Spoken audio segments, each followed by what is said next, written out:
हाय, मैं सी आदित्य नांडा आप सभी स्टूडेंट्स का अकाउंट सिंप्लीफाइड में स्वागत करता हूं। दोस्तों, पिछले लेक्चर तक हमने डेटास ऑपरेटर्स तक की टर्मिनोलॉजी की। इस सेशन में हम पूरे चैप्टर को कवर कर लेंगे। मैं एक्सपेक्ट करूंगा आपसे कि आप एक बार रिवीजन कर ले और रिवीजन के बाद ही मेरे साथ जुड़िएगा, क्योंकि अभी थोड़े से हटके टर्मिनोलॉजीज आने वाले हैं, तो आपको ग्रास्पिंग पावर आपका बढ़ जाएगा थोड़ा। चलिए, बिना टाइम वेस्ट किए हम आगे बढ़ते हैं अपनी नेक्स्ट टर्मिनोलॉजी की तरफ। वो है bills receivable and bills payable. एक ऐसा बिल है दोस्तों जो दो पार्टीज के बीच में अराइज होता है। एक ऐसा बिल है जो दो पार्टी के बीच में अराइज होता है। एक पार्टी है वो बिल को लिखती है और दूसरी पार्टी है वो लिखे हुए बिल को एक्सेप्ट करती है। ये करने से क्या होता है?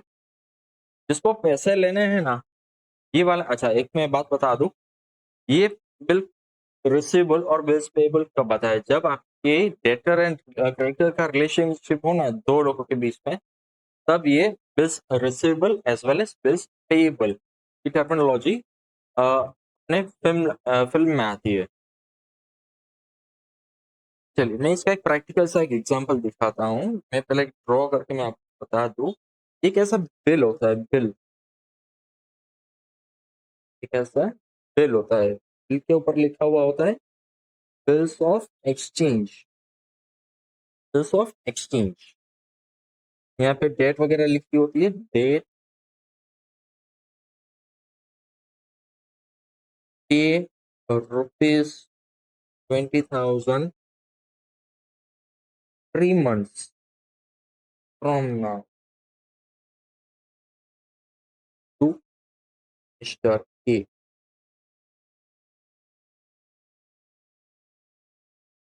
to 30 and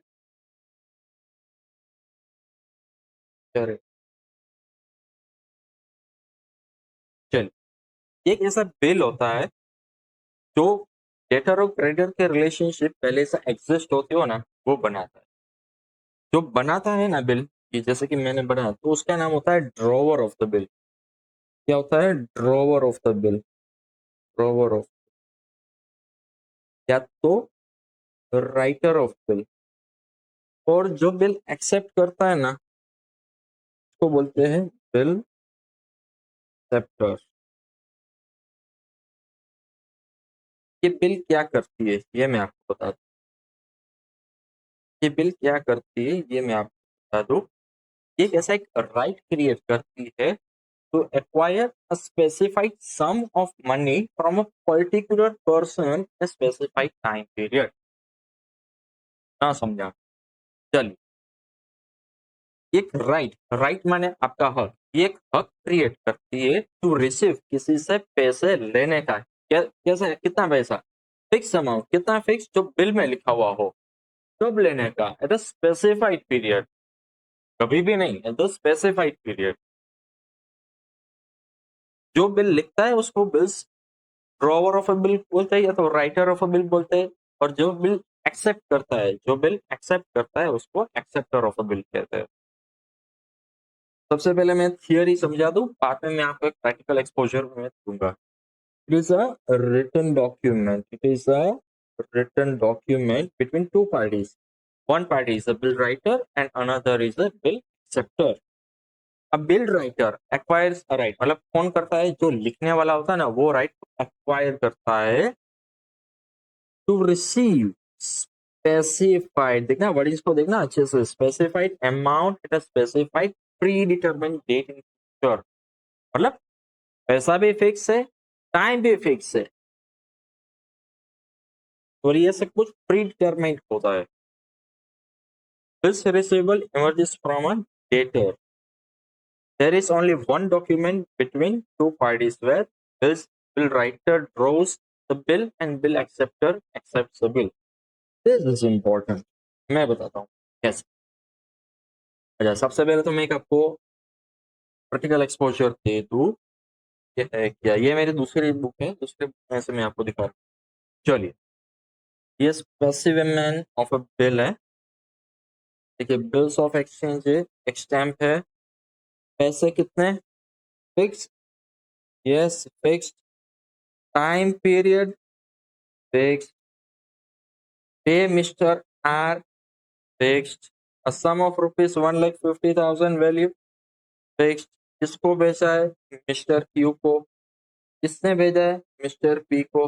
तो सर ये मिस्टर आर क्या कर रहा है, देखिए इसमें क्या है कि मैं बता दूं, बिल रिसीवेबल और बिल्स पेएबल क्यों बनते हैं ये मैं पहले आपको बता दूं। ऑर्डिनरीली ये आपको पता है कि डेटर और क्रेडिटर के रिलेशनशिप हो तो ये अराइज होता है, तो फिर वापस से ये कैसा क्यों करने की जरूरत कहाँ पड़ी। कभी कभी दोस्तों ऐसा होता है कि मान लीजिए कि मैं एक जगह पे हूँ, आप कोई और जगह पे हो, हमारे बीच में एक इकोनॉमिक ट्रांजेक्शन हुआ, या तो मुझे आपको पैसे देने होंगे या तो आप मुझे पैसे देंगे, बराबर, डेटर होगा वो पैसे देगा। फिर मैं यहाँ से आपके वहां तक आऊं पैसे लेके, मेरा भी रिस्क बढ़ जाएगा, ऐसा भी होता है।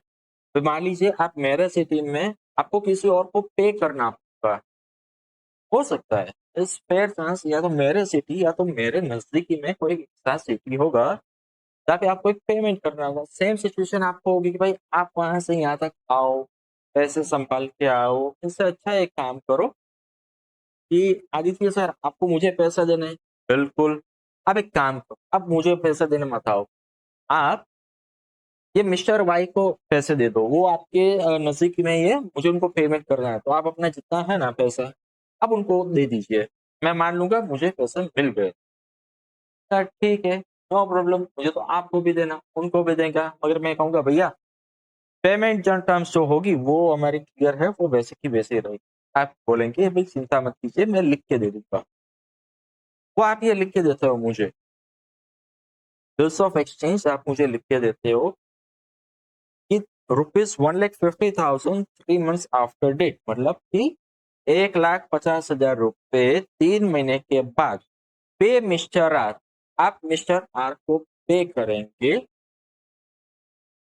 यहाँ पे वर्ड्स में भी लिख दिया, ऑफ द वैल्यू रिसीव्ड, जो चीज मैंने आपको बेची है इसके बदले में आप मुझे 1,50,000 देने वाले थे, वो भी आप मिस्टर आर को देंगे। कौन कहता है ऐसा, मिस्टर मिस्टर पी कहता है, मिस्टर पी, ये लिखने वाला मिस्टर पी है, टू मिस्टर, ये चिट्ठी ये बिल किसको जाता है, टू मिस्टर क्यू को, पेमेंट किसको करेगा, क्यू मिस्टर आर को पेमेंट करेगा। अभी प्रूफ कैसे रहेगा कि मिस्टर क्यू ने वो एक्सेप्ट कर लिया, ये उनका साइन रहेगा, डेटेड, समझ में आएगा आपको, आएगा। देखिए अभी अभी देखिए मैं आपको सारे के सारे पहलू में बता दूं, मिस्टर पी कहाँ का है, मुंबई का है, मिस्टर क्यू पुणे का है, देखा, सारे लॉजिक्स क्लियर हो गए। वैसे तो डेटा क्रेडिटर रिलेशनशिप है ही, तो एक ऐसा क्यों हम करें, बिल्स ऑफ एक्सचेंज क्यों ड्रॉ करें, इसीलिए for the safety of all the three parties, all the three parties की सेफ्टी को ध्यान में लेते हुए बिल्स ऑफ एक्सचेंज ड्रॉ करते हैं। अच्छा, ये बिल एक ही है और उस पर बिल्स ऑफ एक्सचेंज लिखा है, ना ही कि बिल्स रिसीवेबल लिखा है, ना ही तो बिल पेएबल लिखा है। सर मानने का क्या, जो पार्टी बिल को ड्रॉ करती है ना, ड्रॉ, उसके लिए वो बिल्स रिसीवेबल आ जाएगा, क्यों आएगा, क्योंकि उनको पैसे मिलने वाले हैं, को पैसे मिलने वाले हैं। जो पार्टी को पेमेंट करना होगा ना, पेमेंट पेबल, उसके लिए बिल्स पेबल होगा। पार्टी कितनी होती है, नियरली टू या तो मोर देन टू होता है। Drawer of the bill is always creditor, drawer of the bill is always creditor, receivable of the bill is always a debt। तो बात ठान लीजिए, ये ड्रॉवर ऑफ द बिल में और may not be the acceptor of amount receivable।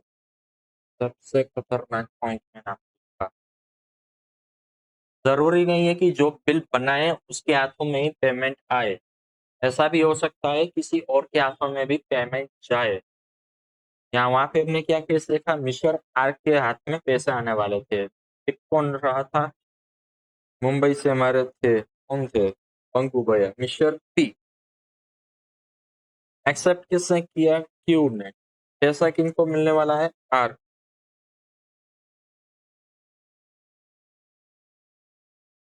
जो bill draw करता है उसके लिए वो बिल रिसीवेबल होता है, जो बिल एक्सेप्ट करता है उसकी ड्यूटी क्रिएट हो जाती है पेमेंट करने की टू पर्टिकुलर पर्सन, उसके लिए ये बिल्स पेबल हो जाता है। इसीलिए पर बिल्स ऑफ एक्सचेंज लिखते हैं, ना कि बिल्स रिसीवेबल या bill paid.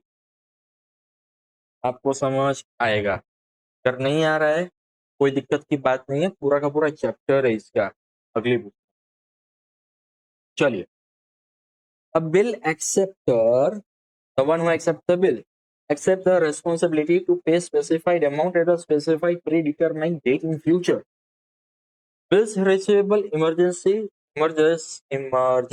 from the creditor. यहाँ पे फ्रॉम है, बाय नहीं है, तो इंग्लिश थोड़ा सा आपका पक्का करना, बाय नहीं है। यहाँ पे कई बार लोगों को कंफ्यूजन हो जाता है कि sir bill receivable emergence from creditor मतलब समझ में नहीं आता, कई बार वो धोखाधड़ी हो जाती है। चलिए, नेक्स्ट आता है कॉस्ट पे। whatever whatever expenses are required to be made to produce or to sell any product or to provide any services is cost। whatever expenses, कौन से expenses, whatever, कोई भी expenses, कोई भी expenses जो प्रोड्यूस करने में, सेल करने में या तो सर्विस प्रोवाइड करने में लगे उसको कॉस्ट बोलते हैं। चलिए सर ऐसा नहीं समझ में आएगा, आप मुझे एग्जांपल दीजिए। चलिए मैं आपको एग्जांपल देके समझाता हूँ।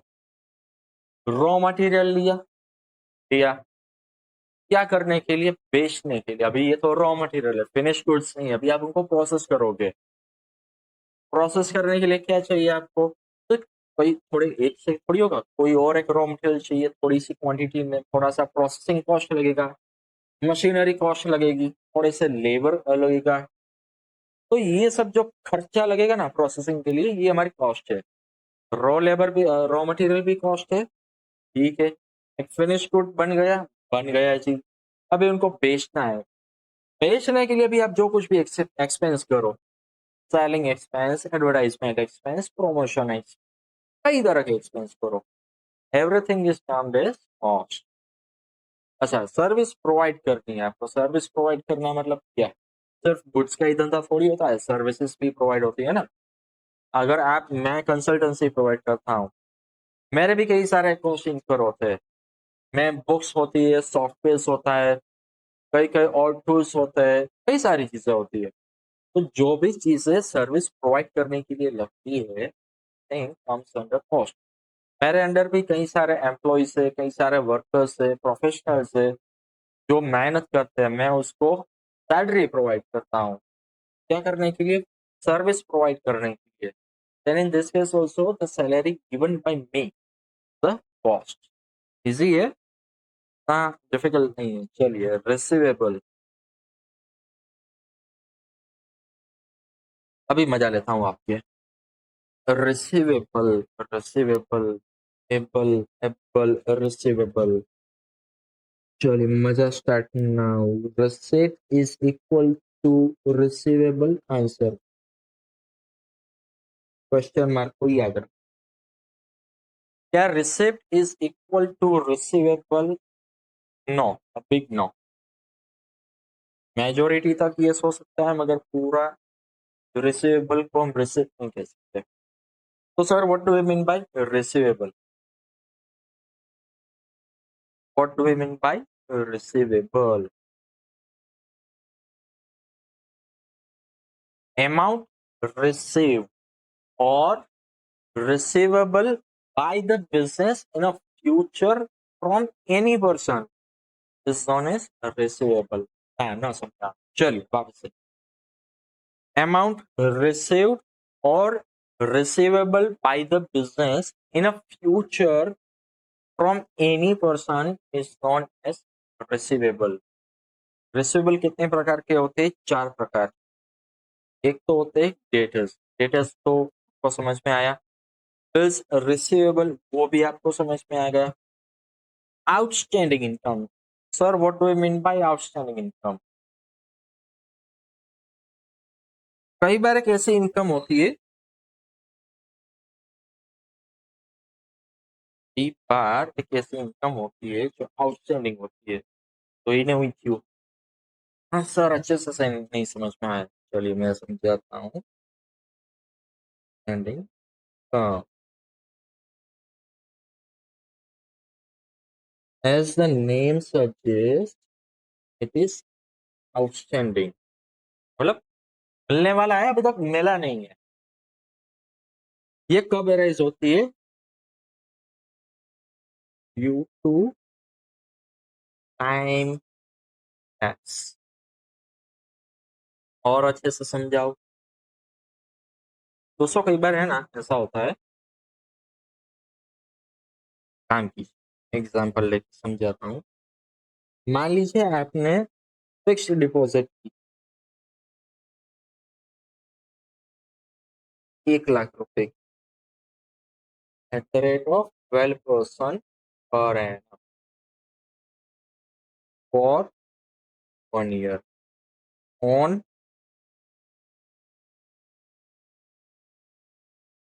First of January 2025।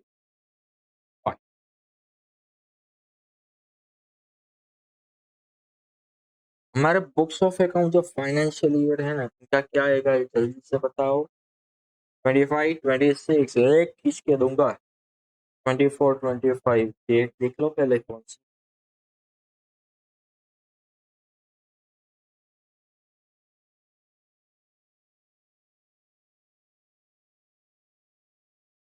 Fix deposit आपने की 1 लाख रुपए की, 12% आपको इंटरेस्ट मिलने वाला है। आपने की कौन किस डेट को की?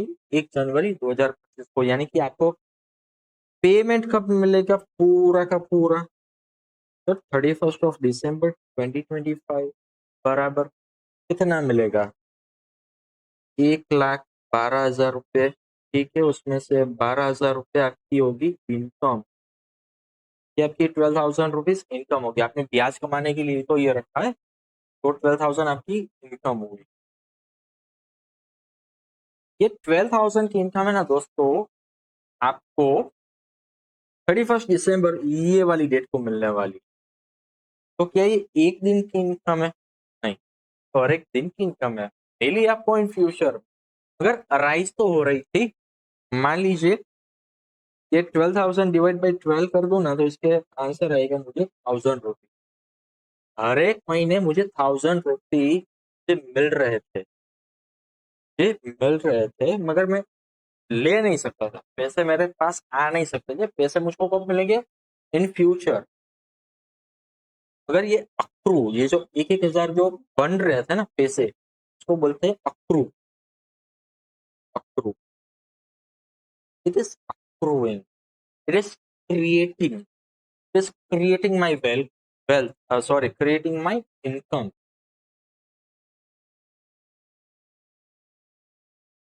ये 12,000 है ना, ये हमारी रिसिप्ट होगी। Receipt, receipt.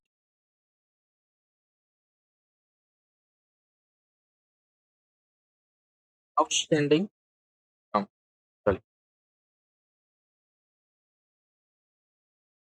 ये चीज कब आती है पिक्चर में, ये मैं आपको बता दूं। जब भी लैप्स होता है टाइम पीरियड का, तभी ये चीज approve but not receive.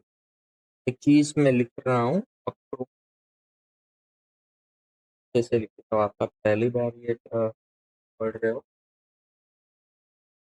approve,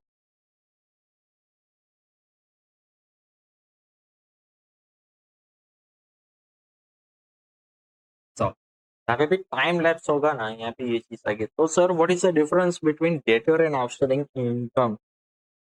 debtor and outstanding, ये आउटस्टैंडिंग को ऐसे ओ ओब्लिक एस करके भी आप लिख सकते हो, शॉर्ट फॉर्म है।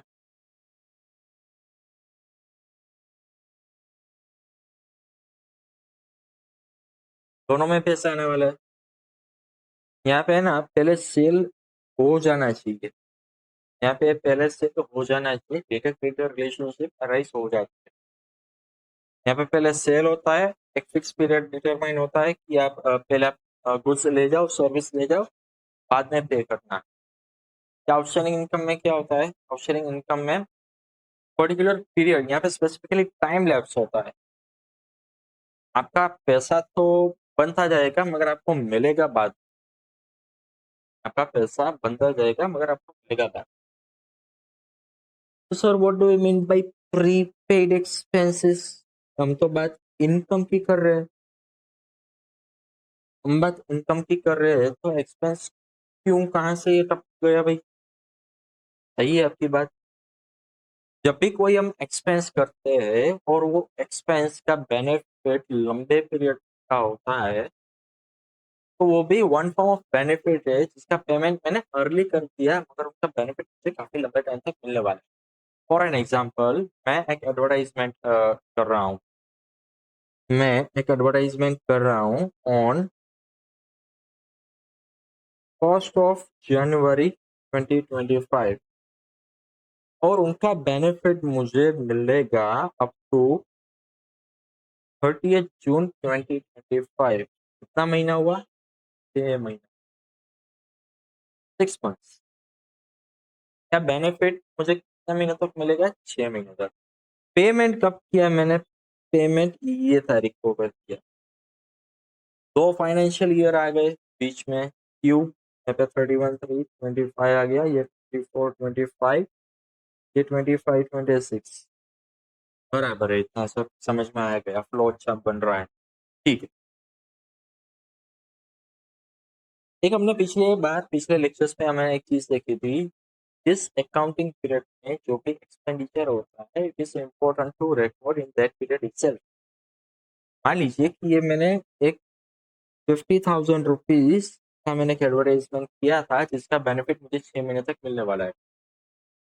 अगर मुझे 6 महीने तक मिलेगा नहीं, मैं डिवाइड बाई 6 करूंगा, मल्टीप्लाई बाई 3 करूंगा, आंसर आएगा 25,000 for 3 months and 25,000 for 3 month. Sir मुझे 50,000 रुपए का पूरे साल में बेनिफिट नहीं मिलने वाला, मुझे बेनिफिट तो जस्ट 25,000 का ही मिलने वाला है। हालांकि मैंने 50,000 पे किए है, बाकी के 25,000 का नेक्स्ट ईयर में भी बेनिफिट मिलेगा।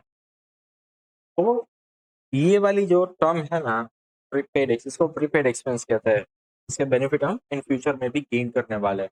इन फ्यूचर मतलब next accounting period. Amount received और receivable by the businessman from any person is known as receivable. Same तरह की टर्मिनोलॉजी है पेएबल में।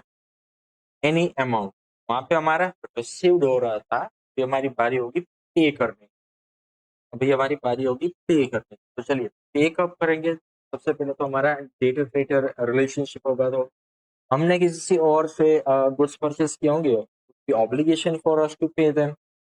क्रेडिटर्स तो आ गए सर, बिल्कुल आ गए।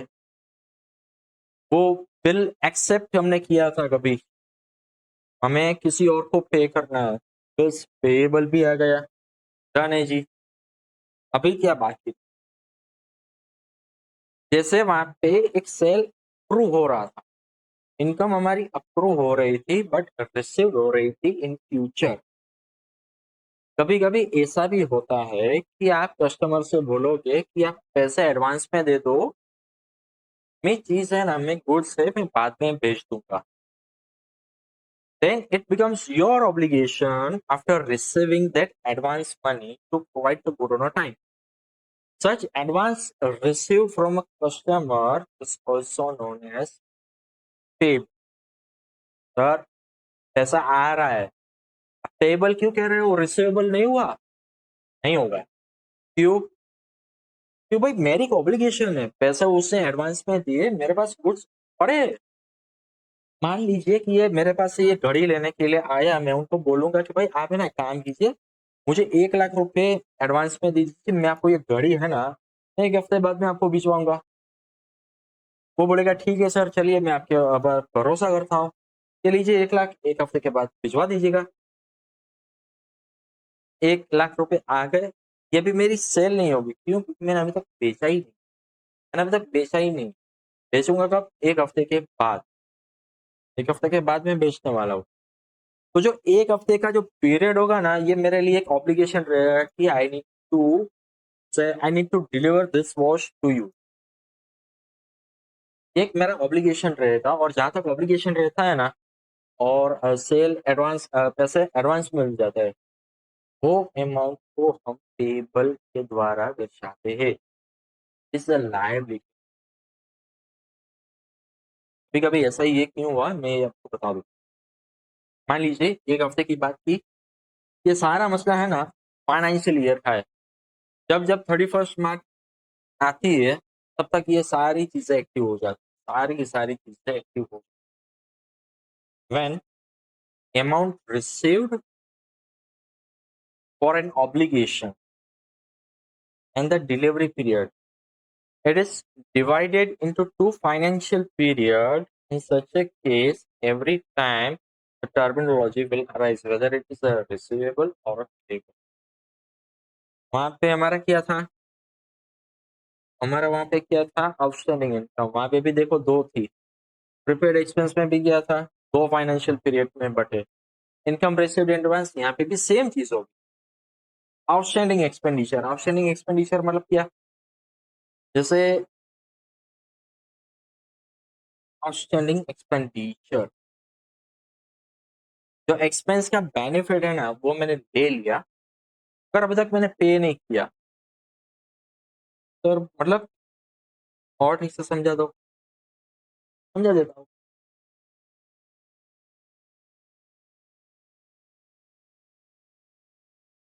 इस 10,000 मैंने पैकेज लिया दोस्तों, एडवर्टाइजमेंट का एक पैकेज लिया है, जहाँ पे मुझे जहाँ पे मुझे महीने के एंड में, the end of month, payment to B,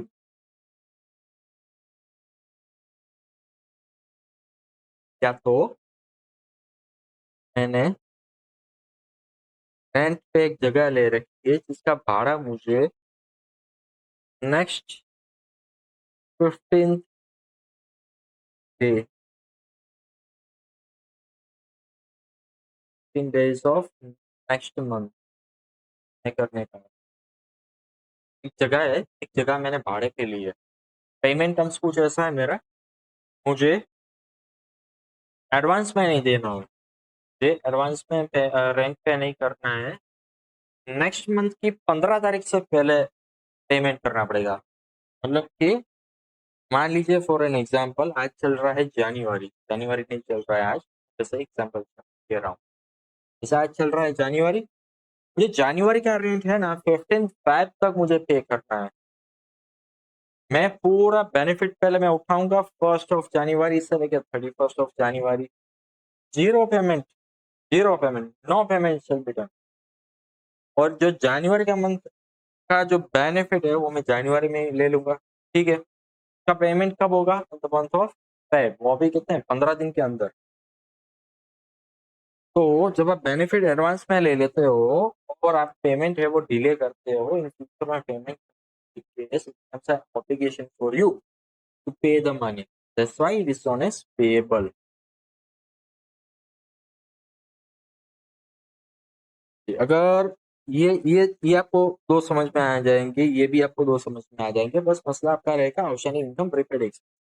outstanding income भी इजी है। It is accrued but not receive. मुझे पैसे नहीं मिले, मेरे पैसे तो बन रहे हैं, मेरे पैसे तो बन रहे हैं, बस मुझे हाथ में नहीं आ रहे हैं। बस वही। यहाँ पे भी प्रीपेड एक्सपेंसेस, बेनिफिट आपको एक्सपेंस पहले कर दिया, बेनिफिट आपको फ्यूचर में मिलने वाला है। Income received in advance, benefit पहले मिल गया। जहाँ पे बेनिफिट पहले मिल जाए और ऑब्लिगेशन बाद में आपको करना पड़े, वो बन जाता है आपका पेबल। जहाँ पे ऑब्लिगेशन क्रिएट होता है, वहाँ पे पेबल आएगा। जहाँ पे ऑब्लिगेशन पूरा पहले हो जाता है, फिर बाद में एडवांटेज या बेनिफिट इन फ्यूचर में मिलने वाला है वो आपका रिसीवेबल होने में हो जाएगा। सिंपल है। चलिए question 2। Sub question by share the discount receive is an income और एक्सपेंस। सबसे पहले देखिए discount, what do we by discount. शायद कह रहा हूँ डिस्काउंट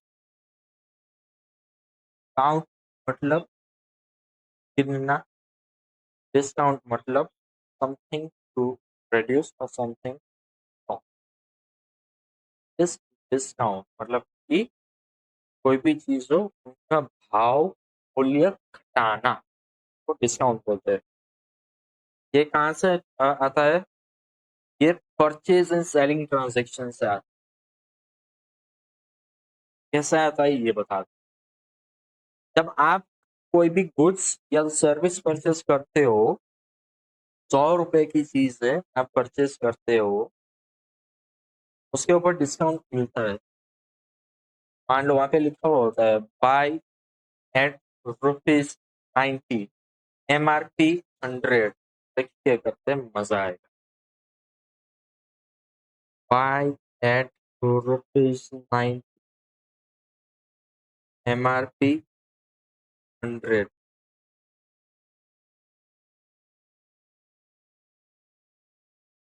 ये जो डिफरेंस कितने का आया?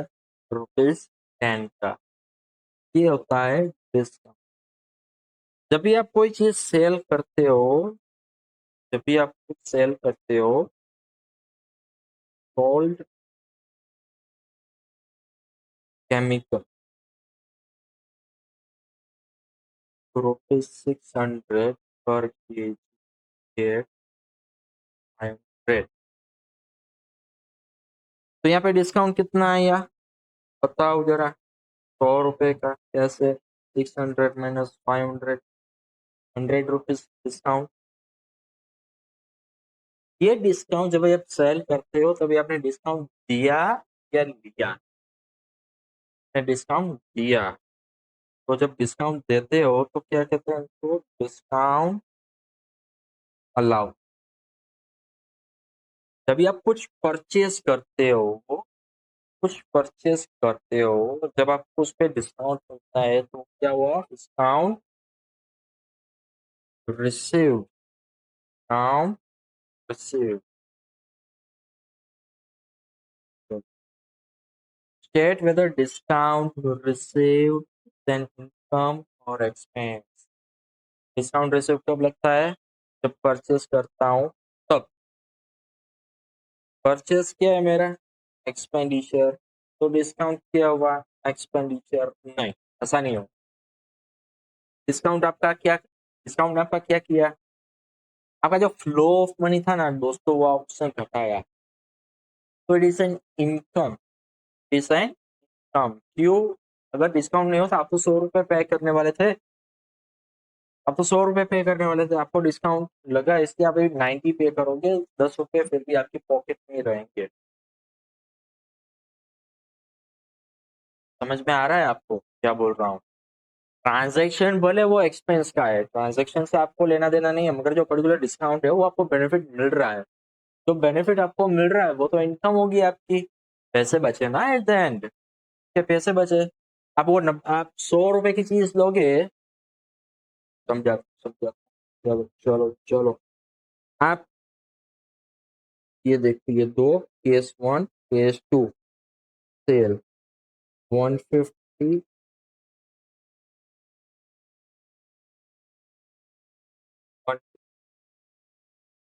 Purchase 100, profit 50। अभी यहाँ पे आपको डिस्काउंट मिल रहा है तो आपका प्रॉफिट तो बढ़ ही जाएगा ना, ये इनकम हुआ आपका। समझे? चलिए साथ ही साथ और एक मैं केस ले लेता हूँ, 3 और 4। सिर्फ 3 ही लेता हूँ। चलिए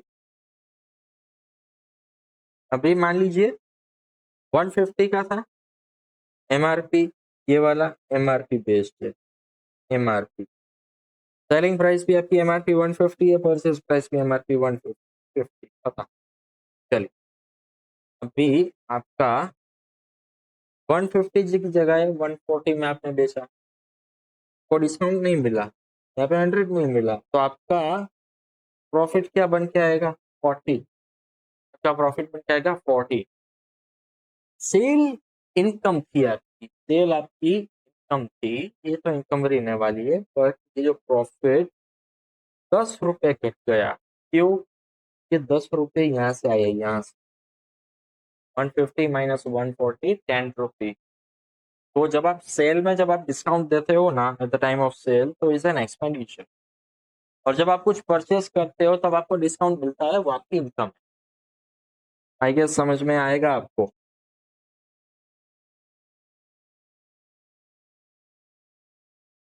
चल डिस्काउंट के अभी टाइप्स देख लेते हैं। चलिए यहाँ पे डिस्काउंट के टाइप्स देख। सर जी 2 टाइप के डिस्काउंट होते हैं। कितने टाइप के होते हैं? 2 टाइप के डिस्काउंट होते हैं। एक होता है ट्रेड डिस्काउंट और एक होता है cash discount. Sir what do you mean bye trade discount and cash discount? समझा। ट्रेड डिस्काउंट एक ऐसा डिस्काउंट है जो आपको छुपाने के लिए किया जाता है कि जो सेलर है का सेल ज्यादा हो सके, आपको ट्रेड डिस्काउंट दिया जाता है। मतलब कि क्या मैं कहता हूँ, ₹600 per kg chemical sold at ₹500 का ट्रेड डिस्काउंट।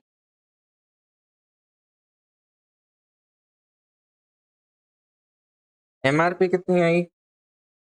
एमआरपी थी हमारी 600, मैक्सिमम सेलिंग प्राइस 600 थी। डिस्काउंटेड रेट कितना था अपना? ₹500 था। अभी आप एक काम करो, आप एक इमेजिनेशन पावर का यूज करो और मॉल में पहुंच जाओ। मॉल में आप पहुंच गए हो, बिल्कुल। आप अभी जा रहे हो बिस्किट्स के सेक्शन में, जहाँ पे बिस्किट्स चॉकलेट्स वगैरह मिलती है। वहां पे लिखा था buy 500 grams of bonbon of ₹300 at only 150। वहां पे आपको दिख रहा था buy 500 gram bonbon biscuits ₹300 at only 150। तो what is the difference between this 150? तो ये 150 जो डिफरेंस क्रिएट किया, वो आपका हो जाता है ट्रेड डिस्काउंट। समझ गए कैसा?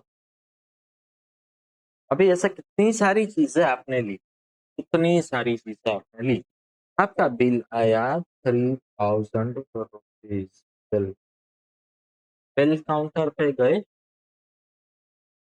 और जो कैशियर था वो बोल रहा है कि अब एक काम कीजिए, अब एक काम कीजिए, अब मुझे इमीडिएट पे करते हैं, तो मैं आपको 1% का कैश डिस्काउंट दूंगा। 1% का कैश डिस्काउंट, 1%।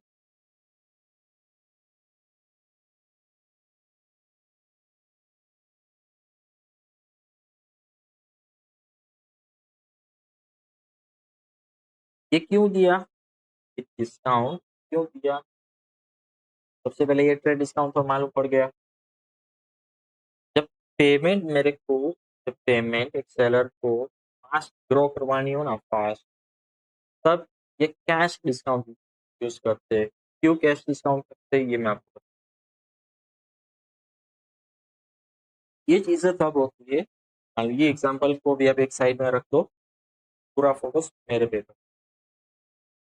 जब भी गुड्स या तो सर्विस क्रेडिट में सेल होती है, तब उनके ऊपर एक डिस्काउंट पहले से ही हो हो गया होता है, तो इतने की इतने में मैं दूंगा, और तभी कस्टमर आता है उसको ले जाता है। In competitive market is necessary to give some percentage of discount depending upon your competition. अगर आपकी कॉम्पिटिशन बहुत ही ज्यादा है तो आपके डिस्काउंट मार्जिन भी ज्यादा रखने पड़ेंगे और प्रॉफिट कम आएगा। सेम टाइम सेम, अगर आपका कंपटीशन इतना नहीं है सही, थोड़ा सा है, कम डिस्काउंट दोगे, तो 50% नहीं दोगे, 5% दोगे। 100 रुपए की चीज है 95 में ले जाओ, चलो। अभी ये क्रेडिट सेल होगा, क्रेडिट सेल होगा। जब क्रेडिट सेल होगा तभी मैं एक काम करूंगा, मेरे जो कस्टमर है ना, क्रेडिटर्स डेटर्स, मैं उसको एक लालच दूंगा, लालच। क्या लालच दूंगा कि डेटर भाई, काम एक बात सुन, मैं तेरे को एक ऑफर देता हूँ। क्या, अगर तुम मेरे को 7 दिन के अंदर अंदर पेमेंट कर देगा ना, तो मैं वो ये जो अमाउंट है ना, 9500 की एमआरपी थी, 95 का मैं बेची चीज, 95। अगर तू मुझे विद इन 7 डेज में ये पे करेगा ना, तो मैं सिर्फ 90 लूंगा, मैं सिर्फ 90 लूंगा। हाँ, the difference of 5 rupees, the cash discount, it is given to lure the customer to have advance, make payments on time। तो बोला कि भाई मुझे तो 8 दिन के बाद पेमेंट, ठीक है ना, नहीं है, हमारी पेमेंट टर्म्स तो 15 दिन की है ना, नहीं है, तो 8वें दिन का, 8वें दिन तो तेरे को 95 पेमेंट करना होगा। इससे क्या होता है, ये मेरे को, आपका जो कस्टमर होगा ना, वो 5 रुपए बचाने के लिए वो 7 दिन के अंदर पेमेंट करेगा, ये इसका बेनिफिट। और सेलर को क्या बेनिफिट होगा मालूम है, उनको केस फटाफट आती जाएगी, फटाफट आती जाएगी। जब ये ऐसे डिस्काउंट डेटर्स को देता है, वैसे डिस्काउंट उनको भी तो मिलते होंगे, वो कहीं और से लेता होगा। मान लीजिए मैं ही माल बेच रहा हूँ, मैं माल आपसे ले रहा हूँ, आप बन गए मेरे क्रेडिटर्स, आप भी मुझे कहेंगे नहीं सर एक काम कीजिए, आप पेमेंट है ना 15 दिन का है ना, आप 7 दिन में दे दोगे ना, तो आप मुझे इतने पैसे देगा। मेरी कोशिश यही रहेगी कि मैं आपको 7 दिन के अंदर पेमेंट दे दूं, क्योंकि मेरा प्रॉफिट ज्यादा है, मेरा प्रॉफिट ज्यादा है। कैसे, वो भी मैं बता दूं। मैं अपने कस्टमर को 5 रुपए का डिस्काउंट दे रहा हूँ, बिल्कुल दे रहा हूँ। मुझे यहाँ पे मेरी प्रोडक्ट थी ना 80 रुपीज में आ रही थी, 80 रुपीज, 80 का मैंने 95 किया, 15 रुपये का प्रॉफिट। अगर मुझे कोई कस्टमर विद इन एडवांस में वो विद इन टाइम पीरियड दे देता है, तो मेरा प्रॉफिट यहाँ पे गया, गया बिल्कुल। अगर मैं क्रेडिटर से एक चीज 75 में ला दूं, तो क्या होगा, 95/20 प्रॉफिट बढ़ गया केवल 75, 9 how the thing work.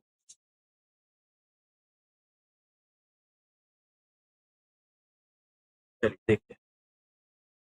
It is emergence from purchase sale of transaction. While we purchase goods or service, we receive discount. While selling good, we provide discount. चलिए ये पर्टिकुलर एक छोटा सा टेबल है, अच्छा सा है। जब परचेस करते हो तो डिस्काउंट हमको रिसीव होता है, ये हमारी इनकम है। जब सेल करते हैं हम डिस्काउंट अलाउ करते हैं या प्रोवाइड करते हैं, ये हमारा हो जाता है एक्सपेंस। डिस्काउंट की टाइप्स में मैंने आपको समझा दी, कितने टाइप के होते हैं, 2 टाइप्स है, कैश डिस्काउंट, एक ट्रेड डिस्काउंट है, कैश डिस्काउंट। चलिए एक एग्जाम्पल समझते हैं। लैपटॉप है, लैपटॉप की एमआरपी है 87,000, offer price to attract the customer 60,000। आप तो अट्रैक्ट हो ही गए, कितना डिस्काउंट दिया मैंने, 27,000। ये 27 क्या है, ट्रेड डिस्काउंट। चलिए, offer price 60,000।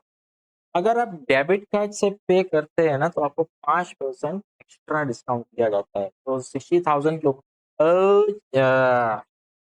Now now now now ये 5%, ये 5% किसके ऊपर गिनने का, 87,000 के ऊपर गिनने का या 60,000 ऊपर गिनने का। ये एक ट्रैप है, आप ही बताओ, सम करते वक्त आपको ये चीज याद आनी चाहिए, जिसे मैं कह रहा हूँ कि 5% एक्स्ट्रा डिस्काउंट किसके ऊपर, के ऊपर 60,000, जो प्राइस आप पे करने वाले थे उसके ऊपर डिस्काउंट लगता है, आपको लगेगा 6,000 के ऊपर 5%, आफ्टर डिस्काउंट प्राइस क्या है, 8,500। सही है। अब पर्पस लिखते हैं कि पर्पस क्या है, ट्रेड डिस्काउंट है, at the time of sales a business person deducts certain amount from a sales price. That deduction is known as sales discount, is not recorded in cash book. Hello, hello. It's not recorded in a cash book. ये cash book में नहीं लिखा जाएगा, बाद में बताऊंगा क्यों। For a quick collection of credit sales, देखा आ गया। यहाँ पे इनको सेल्स बढ़ाना था, सेल्स बढ़ाने के बाद इनको क्रेडिट सेल भी क्विक कलेक्शन करना था। Certain sum is deducted from a receivable. Such discount is known as cash discount. This recorded in a cash के रिकॉर्ड होता है। सर ये दोनों के डिफरेंस क्यों है, अलग अलग क्यों ट्रीट करते हैं, एक तो कैश बुक में रिकॉर्ड किया, एक में तो नहीं किया, ट्रेड डिस्काउंट को नहीं करते, तो कैश डिस्काउंट को किया क्यों।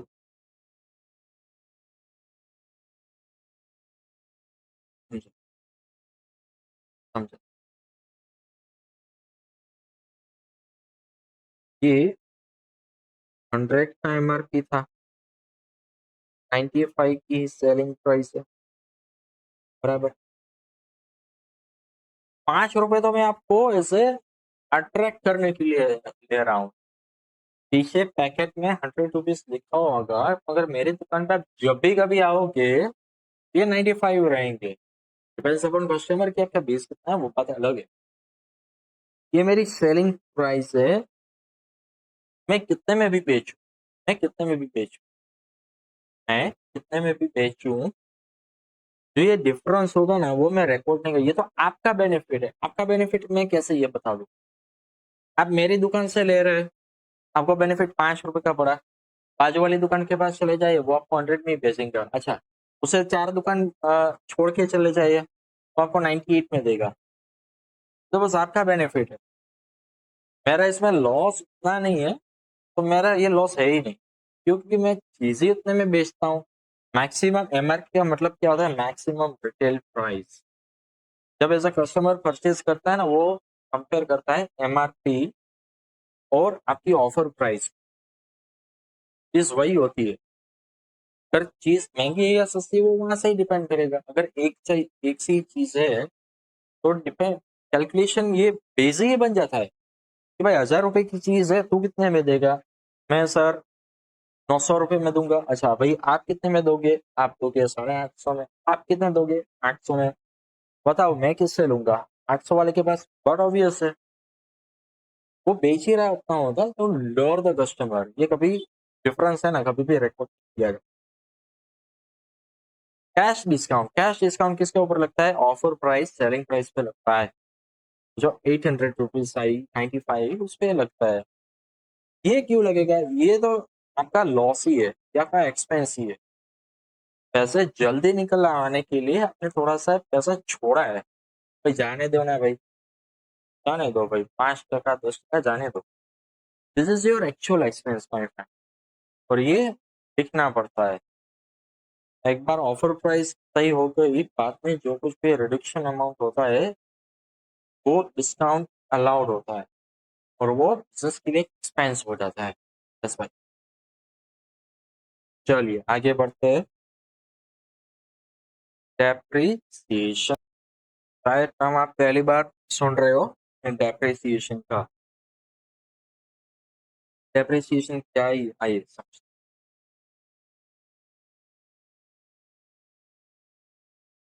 पहले यहाँ से मैं कवर कर लेता हूँ। When assets are used for the purpose of business, the value of such asset get reduced if we sell such used asset in the open market. This is because of its usage, wear and tear, and advancement of a new technologies. Therefore, every year the value of asset is reduced by a certain rate by the businessman. Amount which is reduced is known as depreciation. Before making tax payment to the government, depreciation is deducted. Depreciation is a non-cash expense of the business. आइए समझते हैं क्या business में जब आप कोई भी चीज का बिजनेस करते हो तो आपको एसेट लगता है। एसेट किसके लिए लगता है? जब भी आप प्रोसेसिंग वगैरह काम करते हो, मैन्युफैक्चरिंग करते हो, तो आपको मशीन्स की जरूरत होती है, एसेट्स की जरूरत होती है। तो वो जो जब आप एसेट को यूज करते हो ना, उसमें घिसाई लगती है, उसमें घिसाई लगती है। जैसा आपने मान लीजिए आपका कोई एक्सपेंशन था, तो आपका प्रोडक्शन लाइन में engaged है। वो मशीन आपने 1 लाख का लिया था, आपने वहां से 1000 यूनिट बनाए। फिर 1000 यूनिट बनाने के बाद आप बोलो कि मुझे 1 लाख में बेचना है, कोई लेगा? नो, कोई नहीं लेगा। 1 लाख में तो कोई नहीं लेगा। क्यों नहीं लेगा ये मैं आपको बता। सर, उसका कंडीशन है ना, जब वो पहले पहले आया था ना, उस तरह का नहीं है। क्यों नहीं है? कि सर उसमें वो यूज हो चुका है, वो थोड़ा सा यूज हो चुका है सर। 1000 यूनिट इसमें से बन गए, वो थोड़ा सा पुराना भी अब हो गया है, इतना यूज हो गया है। यूज मतलब यूज, जब आप यूज करते हैं ना, तो थोड़े से स्क्रैचेस वगैरह, मशीन पहले जैसा नहीं रहता। इनफैक्ट जब मशीन दूसरे दिन आता है ना, दूसरे दिन हो जाता है ना, तभी मशीन पहले दिन जैसा नहीं रहता। छोटा मोटा स्क्रैच हो जाता है, छोटा मोटा रस्ट आ जाता है, छोटे मोटे डस्टिंग आ जाती है, और कितना कुछ होता है। Even if you are cleaning it, maintaining properly, not able to sell it at 1 lakh. समझ में आएगा आपको?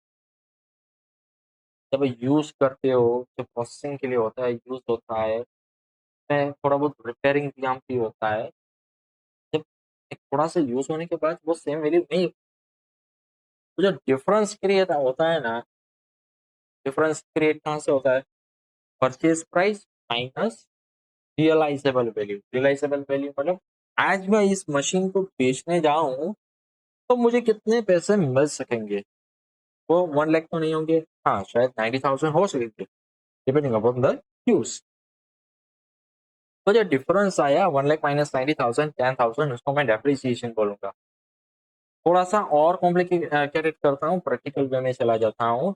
6 महीने हो गए मशीन को, 1,000 यूनिट बनाए थे, 1 लाख रुपए में आ रहा था मशीन। तब आज वही मशीन बाहर मार्केट में 90,000 पे। क्यों? क्योंकि सर 1 लाख में आज तो थोड़ा कंप्यूटराइज मशीन आने लगे। जब मशीन लिया उसके 4 महीने बाद ही एक नया मॉडल आया जहाँ पे कंप्यूटर सिस्टम थी, जो प्रोसेस 2 घंटे ले रही थी, वो अभी सिर्फ 1 घंटा ले रही है। Half of the things becomes computerised, half of the things. तो उसके लिए भी अगर मैं ये मशीन बेचने जाऊंगा ना, तो मुझे उसके 90,000 भी कोई नहीं देगा। क्यों? 90,000 का तो नया मशीन मिल रहा होगा। फिर ये मशीन बाहर बेचने जाऊँ ना, तो मुझे मुश्किल से 80,000 मिलेंगे। In this case, the depreciation amount would be 20,000. 1 lakh minus 80,000 comes to 20,000. यही होता है, देखिए। This is because of its rich year and advancement of new technologies. Therefore, every year the value of asset gets reduced by a certain rate. आज 90,000 आ रहे होंगे, 80,000 आ रहे होंगे, इसके 1 साल बाद में देखूंगा हार्डली नहीं आएंगे, हार्डली 70,000 मिलेंगे, हार्डली 80,000 मिलेंगे। और मैं 1 साल के बाद बेचूं, मुझे 70-80 भी नहीं मिलेंगे, उससे भी कम मिलेंगे। Such difference is known as depreciation. Depreciation हमेशा फिक्स्ड एसेट पे गिनी जाती है।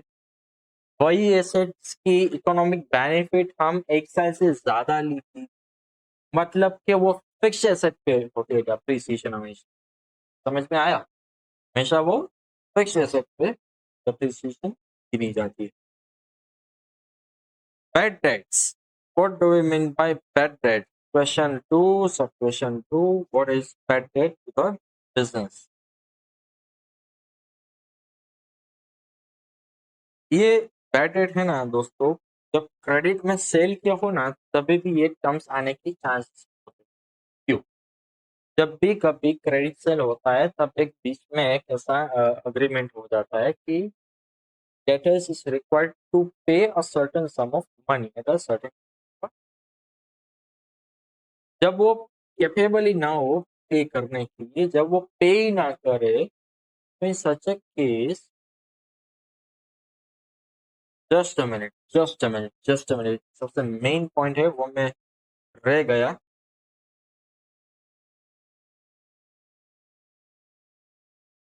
just a minute. Depreciation is a non-cash expenditure. Yes yes yes, ये पॉइंट था, ये पॉइंट मेरे दिमाग से निकल गया। थैंक यू बताने के लिए। Depreciation is a non cash expense.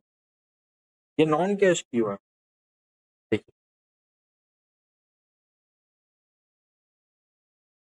सारा का सारा पेमेंट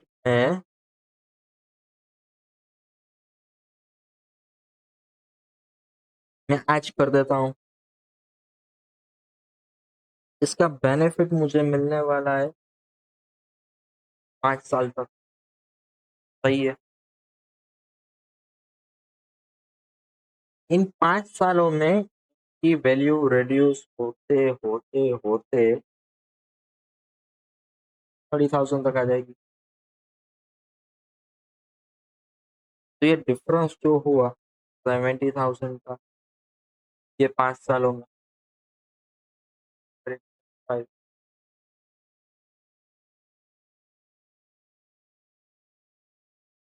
14,000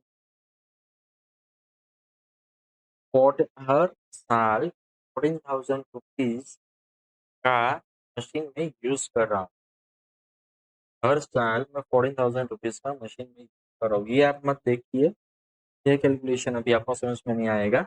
नॉन कैश एक्सपेंडिचर क्यों कहते हैं ये मैं आपको समझा दूँ। ये 1 लाख तो मैंने आज ही पे कर दी, इसका बेनिफिट मुझे कितने सालों तक मिलने वाला है? 5 सालों तक मिलने वाला है। अगर 5वें साल में बेचूं तो मुझे कितना मिल सकता है? 30,000। तो डिफरेंस मेरा कितना हुआ सर? 70,000 का सर एक्सपेंस हुआ।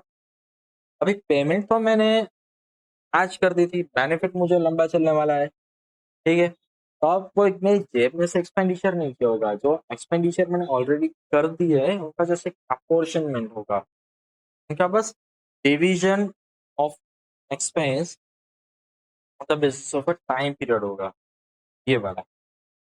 1 लाख माइनस 30,000, 70,000, और ये 5 years का जो हर एक साल 14,000 रुपीज का बेनिफिट को मिलने वाला है। वही चीज मेरी एक्सपेंडिचर है, वहाँ पे सालाना मैं अपनी जेब में से बाहर खर्चा 1 रुपए का भी नहीं करने वाला। भाई नॉन कैश एक्सपेंडिचर। और एक चीज, इनकम टैक्स में ये जो एक्सपेंडिचर, ये जो मैजिकल फिगर आए ना हमारा, वो टैक्स कैलकुलेट करने से पहले इनकम में से रिड्यूस किया जाए। मान लीजिए कि मेरी इनकम आ रही थी 5 लाख रुपीज, तो वहां से मुझे ये डेप्रिसिएशन का डिडक्शन मिलेगा 5 लाख 86,000। मुझे टैक्स टैक्स पेबल ऑन 4,86,000। ये, चलिए अब चलते हैं बेड डेट्स के ऊपर। हाँ, बेड डेट्स कभी अराइज होता है जब भी क्रेडिट सेल किया होता हो, जब डेटर हो वो हमें पेमेंट ना दे, वो कैपेबल नहीं होता है जब पेमेंट के लिए, तब ये उन पर्टिकुलर डेट को हम बोलते हैं बैड। ये अगर मुझे एक लाइन में ही समझाना हो ना, मैं सिर्फ एक लाइन बोलता हूँ, सब लोग अच्छे से समझ जाते, सब लोग अच्छे से समझ जाते हैं। ये है ना, सुंदरलाल है, सुंदरलाल, तारक मेहता वाला, जेठालाल का साला सुंदरलाल, ये वो है। कहीं पे भी जाता है ऐसे, भाई पैसा आपके बाकी है, पैसे, वो कभी पैसा ही नहीं देता, पैसा ये वाला है, मान ले जाता है मगर पैसे नहीं देता, ये वो है। When a good sold on a credit by the business, the person to whom goods sold is a debtor of the business. From him, the amount of sale is to be collected. To be collected, yeah? To be collected. Many times, sometimes not many times, debtor of the business may not be in a position to pay a full amount. may not be in a position to pay full amount due to his big financial condition. If the amount is not collected even after necessary efforts, Jethalal कितने भी efforts कर ले फिर भी amount वो पे नहीं करता, the amount which is not received is known as bad debt. It is an expense. It's not an expense, but it is a loss. Not an expense, but it is a loss. ये loss क्यों है, expense क्यों नहीं है? Sir expense का तो वो होता है जो बेनिफिट देता है, एक्सपेंस तो उसके लिए किया जाता है, यहाँ पे तो किया हुआ उल्टा हुआ बेनिफिट ले गया, मुझे मेरा स्टॉक था वो रेड्यूस हो गया, मुझे वापस मिलने वाला है नहीं, बेनिफिट क्या मिला, कुछ नहीं, उल्टा था क्या, मुझे पैसे भी नहीं मिलने वाला है। अगर मान लीजिए बेनिफिट बेनिफिट चलिए सेल्स किया मैंने 1,000 का तो तुम 2 लाख,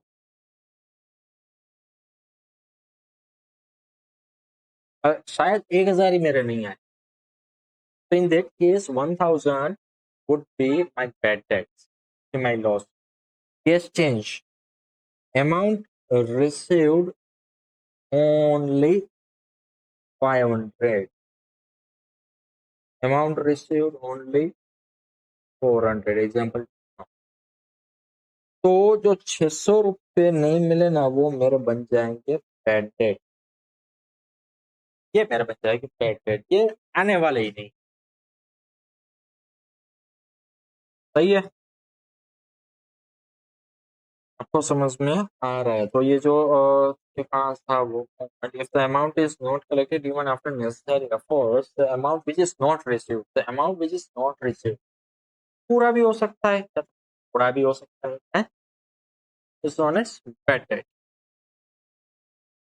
जिंदगी में ऐसे सुंदर लाल से बचना चाहिए हमको, सुंदर लालों से बच के रहना चाहिए। चल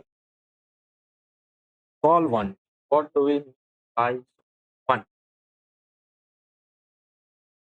In accounting, a person who pays his financial obligations regularly and उसके साथ साथ whose assets are more than liabilities, that person is known as solvent person।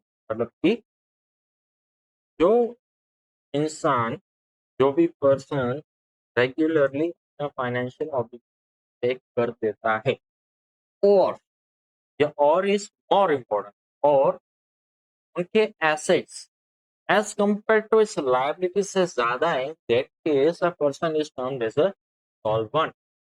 What do you mean by insolvent then? पे उल्टा उल्टा क्या है यहाँ पे, person who does not pay his financial obligations regularly and his and whose assets are less than his liabilities, such person is known as insolvent। जो अपने financial obligation regularly पे नहीं करता और जिनकी लायबिलिटीज असेट से ज्यादा है, या तो उसके अगले सेंस में कहूँ जिनकी assets as compare to liability कम, वैसे इंसान को हम कहेंगे इंसॉल्वेंट। जिसका दिवालिया निकल गया हो उसको हम इंसॉल्वेंट कहते हैं, जिसका दिवालिया निकल गया हो ना उसको हम इंसॉल्वेंट कहते हैं। In accounting, a person who does not pay his financial obligations regularly, it means he is not in a position to pay his obligations. Pay his obligations, and whose assets are less than his liabilities. That person is known as insolvent person. A person can only be treated as insolvent if declared by a court. A person को कब treat करते हैं insolvent? Only if it is declared by a, otherwise not treated as a solvent। जब court कोई भी व्यक्ति को insolvent जाहिर करती है बाय एन ऑर्डर, तभी ही वो इंसान इंसॉल्वेंट कहलाता है, पहले नहीं कहलाता। चलो, डेबिट एंड क्रेडिट, सबसे important What do we mean by debit and credit?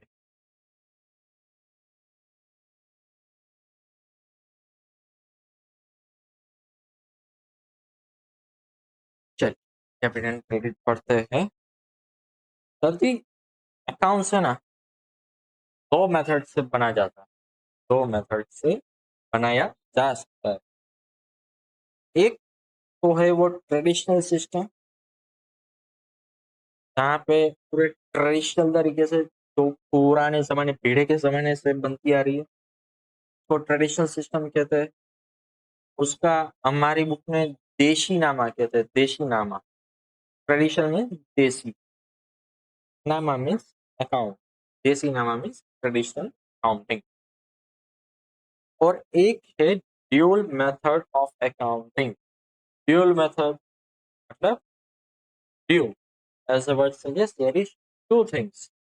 Dual method of accounting. Debit and credit pass comes under of dual method. Dual method को कहते हैं हम double entry system. What do I mean by double entry system? Sir ji, एक ऐसी method of accounting है जहां पे कोई भी ट्रांजेक्शन के दो पार्ट होते हैं। कोई भी ट्रांजेक्शन के दो पार्ट है, कोई भी मतलब हर एक ट्रांजेक्शन के दो पार्ट में डिवाइड किया जाता है। हर एक ट्रांजेक्शन दो अकाउंट को एटलीस्ट दो अकाउंट्स को अफेक्ट करता है। एक एक पार्ट डेबिट साइड अफेक्ट करता है, एक पार्ट है वो क्रेडिट साइड अफेक्ट। देखिए, there are two important words the accounting. Every transaction has two effect. Every transaction, हर कोई ट्रांजेक्शन के दो पहलू है। इसमें in a double entry system, double entry system, debit and credit, true and fair understanding of debit and credits is a true and fair understanding of accounting. दो side होती है इसमें ड्यूअल मेथड ऑफ अकाउंटिंग में। Left hand side is known as a debit side, right hand side is known as a credit side. Any account to be debited means accounting treatment at a debit side, that is treatment on a left side. Any account to be credited means accounting treatment at a credit side. ये चीज आपको अभी पता नहीं चलेगी जब तक आप एक एग्जाम्पल ना देखिए। ये एक अकाउंट है, दोनों अकाउंट है। देखिए यहाँ पे D R D R D R D R, ये दोनों के बीच में एक लाइन है जो एक अकाउंट को दो हिस्सों में डिवाइड करता है। ये बन जाता है लेफ्ट हैंड साइड, ये बन जाता है राइट हैंड साइड। जो राइट हैंड साइड है वो होता है डेबिट, लेफ्ट हैंड साइड होता है क्रेडिट। इसको ऊपर हम डी आर और सी आर से लिखते हैं। चलिए, यहाँ पे अमाउंट आती है, यहाँ पे पर्टिकुलर, पर्टिकुलर मतलब नाम आता है, कारण आता है, कई सारी चीजें हैं अमाउंट के सिवा वो यहाँ पे आती है। और डिटेल में हम डिस्कस करेंगे, जैसे डिस्कस करना है इनको, मगर टर्मिनोलॉजी में सिर्फ नहीं दिया है। जैसे जैसे आप अगला चैप्टर पढ़ोगे, अगले चैप्टर के बाद आपको डेबिट भी समझ में आ जाएगा। चलिए, जैसे देखा, more details will be discussed in subsequent chapter. Account, वाह, अभी तक अकाउंट की टर्मिनोलॉजीज पढ़ रहे थे, अभी ये बोलता है अकाउंट लास्ट में। और इस सेकंड अकाउंट, अकाउंट के ये बताता हूँ। पहले नहीं पढ़ा हमने अकाउंट किया था, नहीं, पहले हमने पढ़ा ही नहीं। पहले हमने पढ़ा है अकाउंटिंग, पढ़ा होगा, अकाउंट नहीं पढ़ा है, अकाउंटिंग हमने पढ़ा। अकाउंट क्या है ये बता दो। Transaction pertaining to a respective item or person is recorded at a one place. Transaction pertaining to a respective person or a respective item is recorded at a one place, from where, from there summary of a transaction of that item or person can be obtained. ठीक है,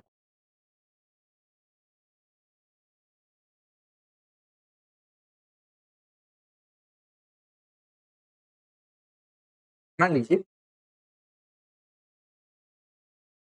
ये कैसा account होता है,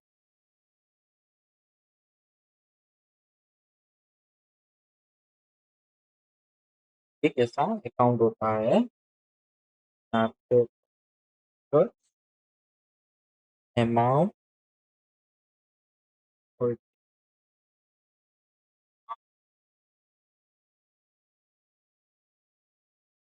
एक ऐसा particular चीज या तो पर्टिकुलर आइटम या तो पर्टिकुलर पर्सन का अकाउंट होते हैं। कई सारे अकाउंट होते हैं। जो भी कंसर्न पर्सन या तो कंसर्न आइटम जुड़ी होती है ट्रांजेक्शन की, सभी के सभी उनसे लगते हुए ट्रांजेक्शन यहाँ पे रिकॉर्ड किए जाते हैं, डेबिट साइड, क्रेडिट साइड, और इनको एट लास्ट एक फाइनल फिगर लाया जाता है, फिगर लाया जाता है, और फिगर लाने के बाद from where summary of transaction can be obtain, ये एक समरी की जाती है, वो बोलते हैं अकाउंट।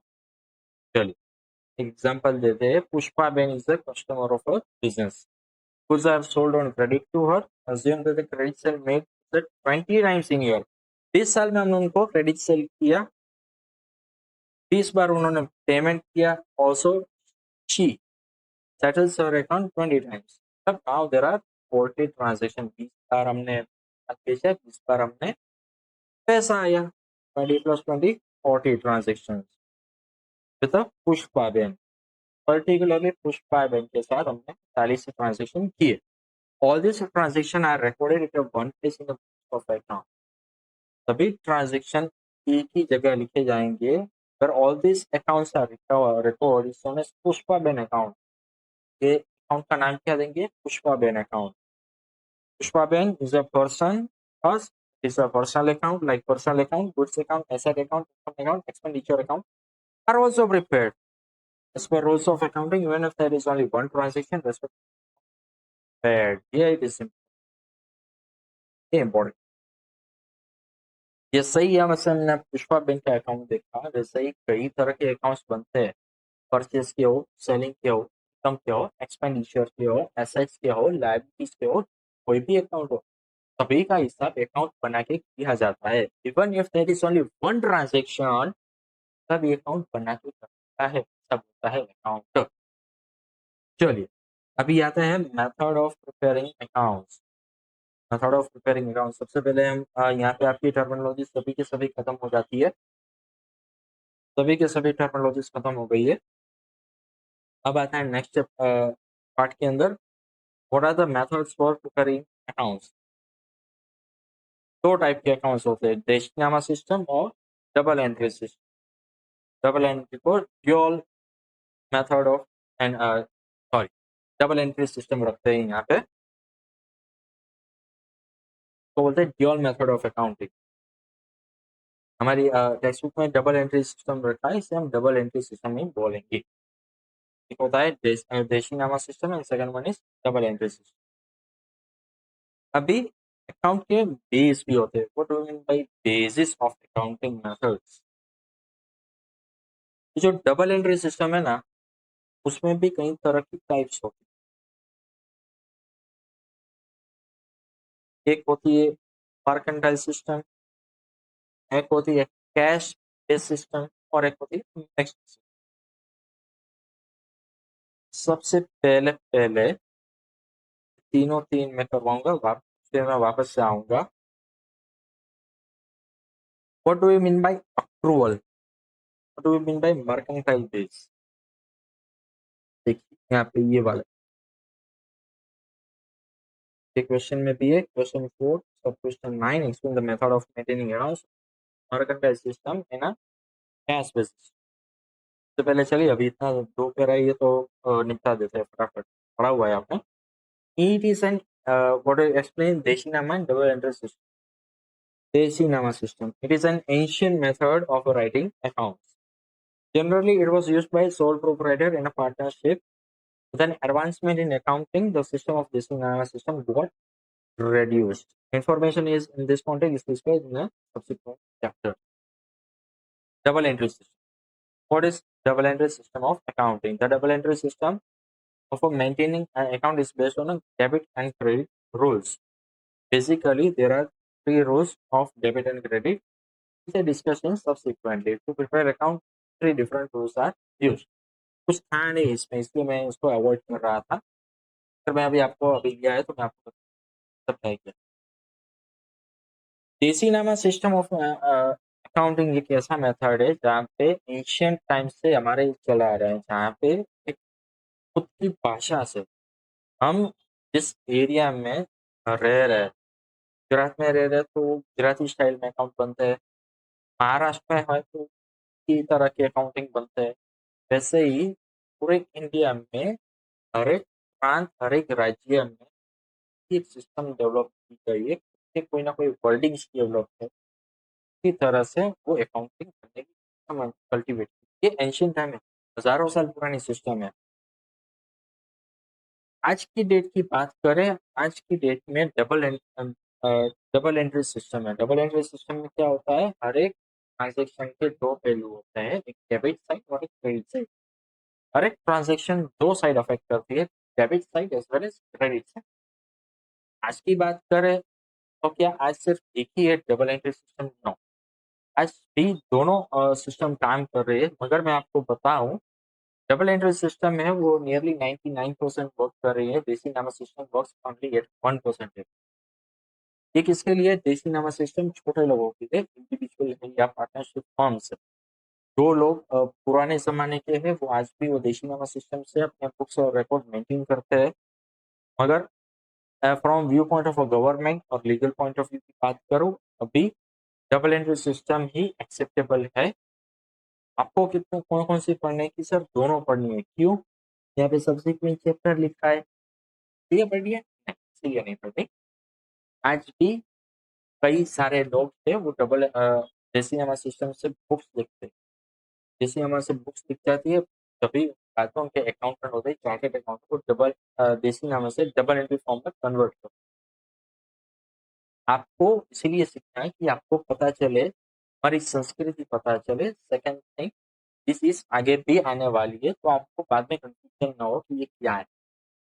बड़े लोग से पूछ लिया कि भाई ये क्या है।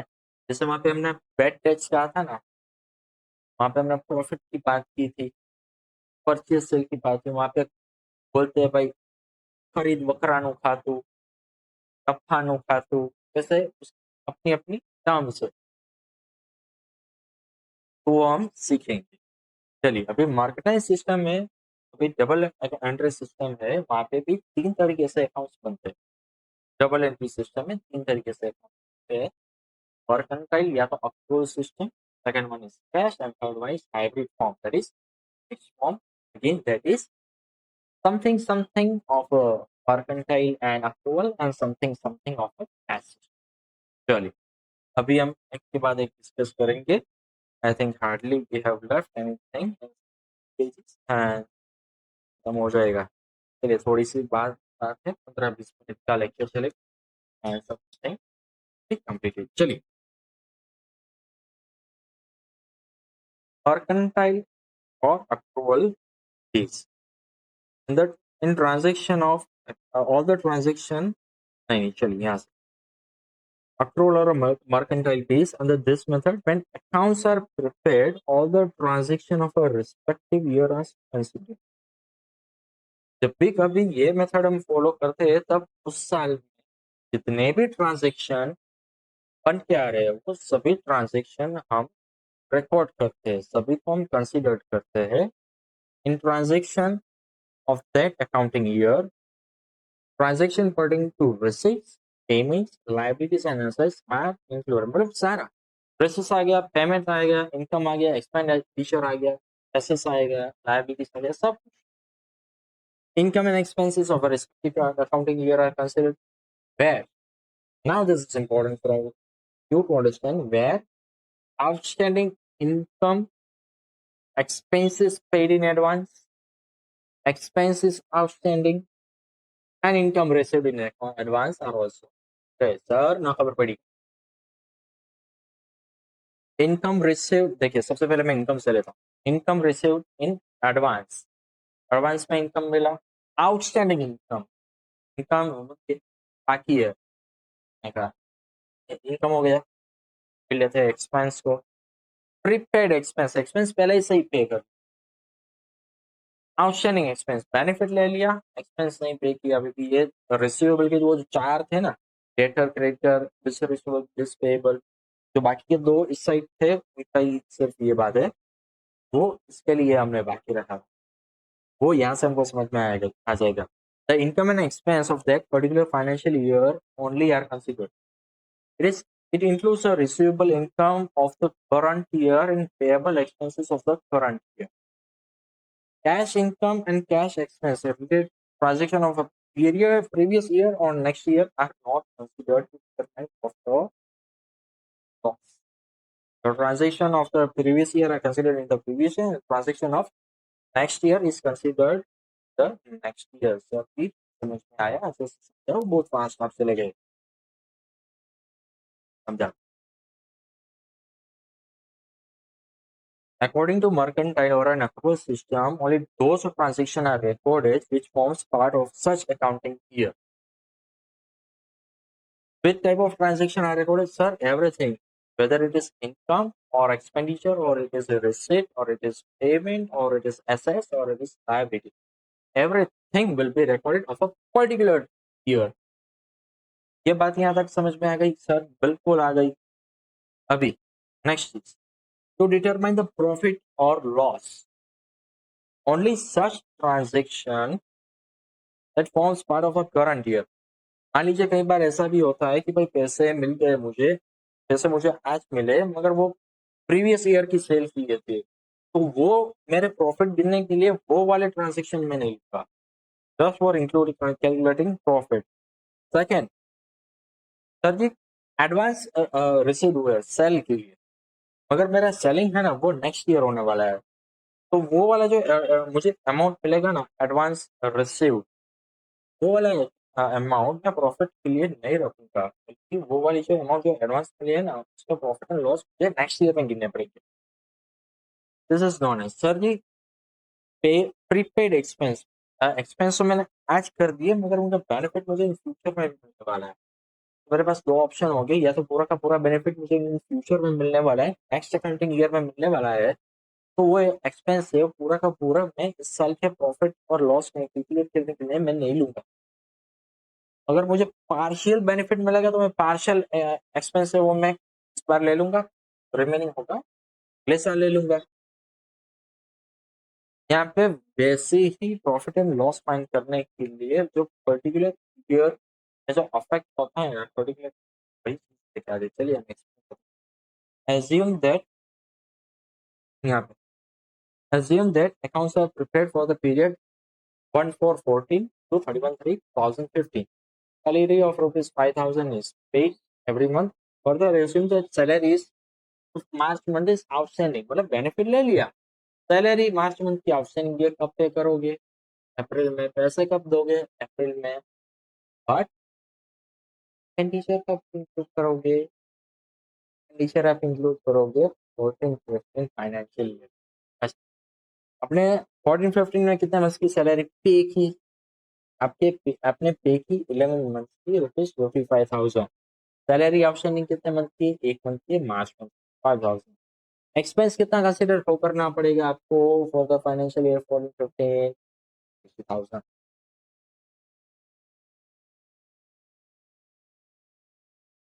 To determine a correct profit for a particular year, this method is adopted. इसके अलावा एक और मेथड, कैश बेसिस और रसीद बेसिस। There is nothing related with the time period. यहाँ पे ये मेथड में टाइम के ऊपर है ही नहीं, ये सब यहाँ पे सब पैसों से तुलना की जाती है। मतलब कि जब पैसा आएगा तब रिकॉर्ड होगा, जब पैसा नहीं है रिकॉर्ड नहीं होगा। जब तक जब जब पैसा आएगा तब तक वो ट्रांजेक्शन प्रॉफिट या लॉस में आएगा, जब जब पैसा जाएगा और सेम वे प्रॉफिट और लॉस में ये ट्रांजेक्शन आएगा। यहाँ पे एक खास बात है, मान लीजिए वो जो बेनिफिट वाली मैंने बात की थी, प्रीपेड एक्सपेंस की एक्सपेंस मैंने आज पे करती है, बेनिफिट मुझे बाद में मिलेगा, एक्टुअल में मैं एक्सपेंस को मैं बाद में कंसीडर करूंगा, ये साल में नहीं कंसीडर।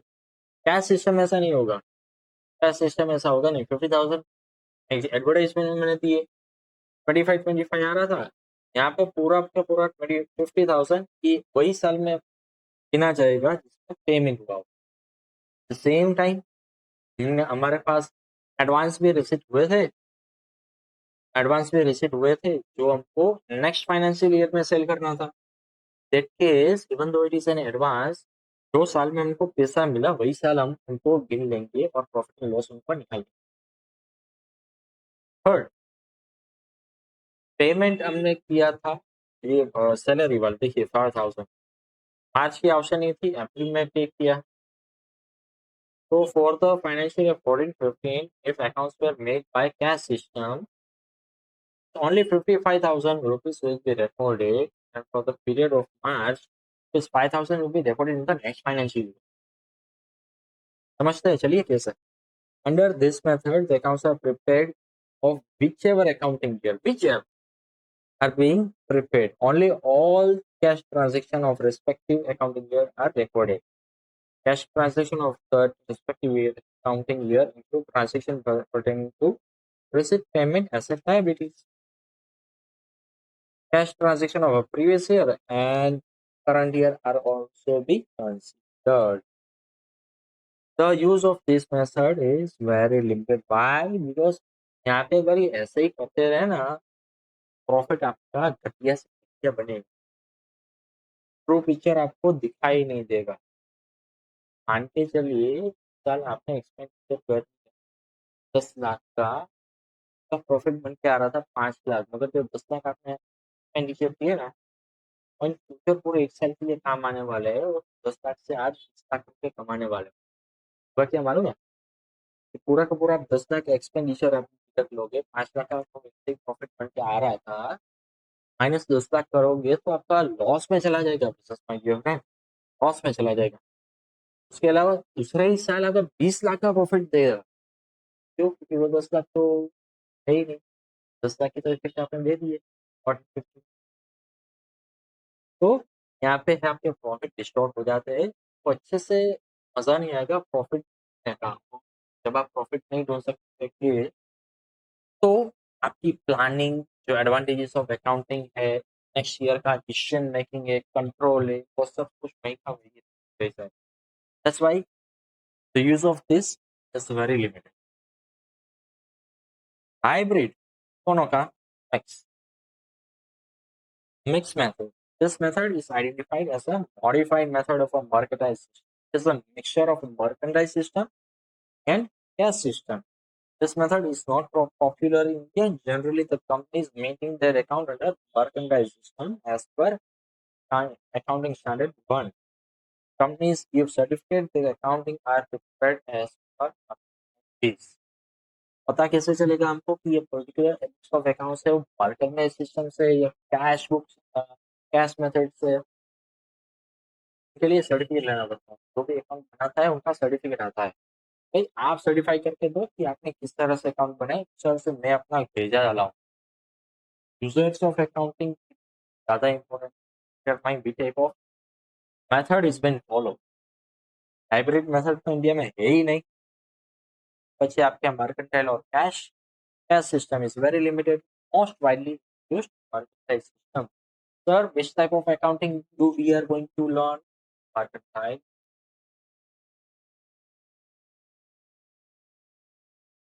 समझ में आपको टाइम दूंगा। चलिए, we are on the last page और एक steps to prepare। हाँ, चलिए पूरा ध्यान मेरे ऊपर रहेगा। There's something important that I need to tell you. Right from a business transaction to determining a profit or a loss, the whole system in between is known as accounting. पूरे system एक process है, process कैसे flow करता है ये जानना है अभी। सबसे पहले बिजनेस में ट्रांजेक्शन्स होते हैं, ट्रांजेक्शन कर लिए, अकाउंटिंग में इकोनॉमिक ट्रांजेक्शन आते हैं। इकोनॉमिक ट्रांजैक्शन को हम सेग्रीगेट कैसे करेंगे, कुछ तो होना चाहिए। तो सबसे पहले उनका बेस बनता है वाउचर। सबसे पहले उनका बेस बनता है वाउचर। हाँ गया इनका वाउचर, वाउचर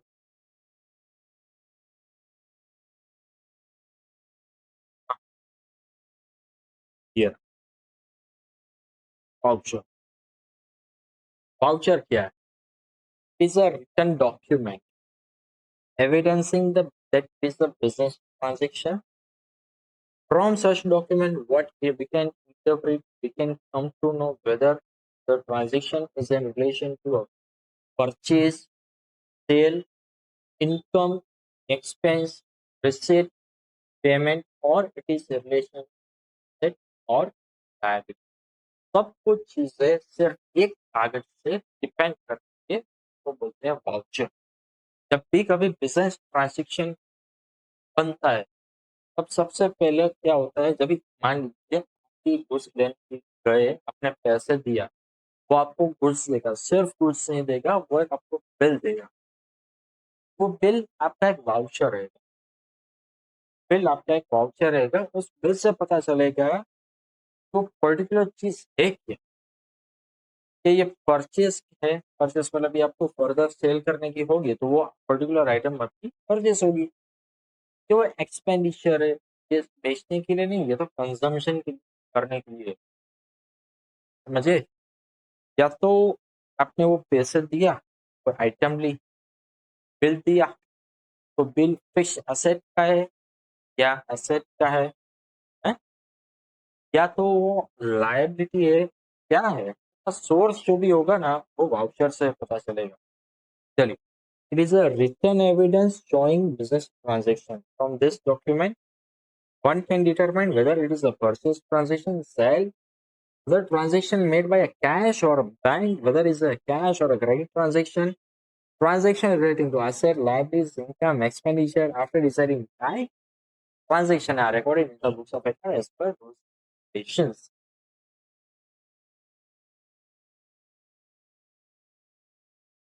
मैं आपको प्रैक्टिकल में मजा आता है, ये मजा आपको देने के लिए हमेशा रेडी।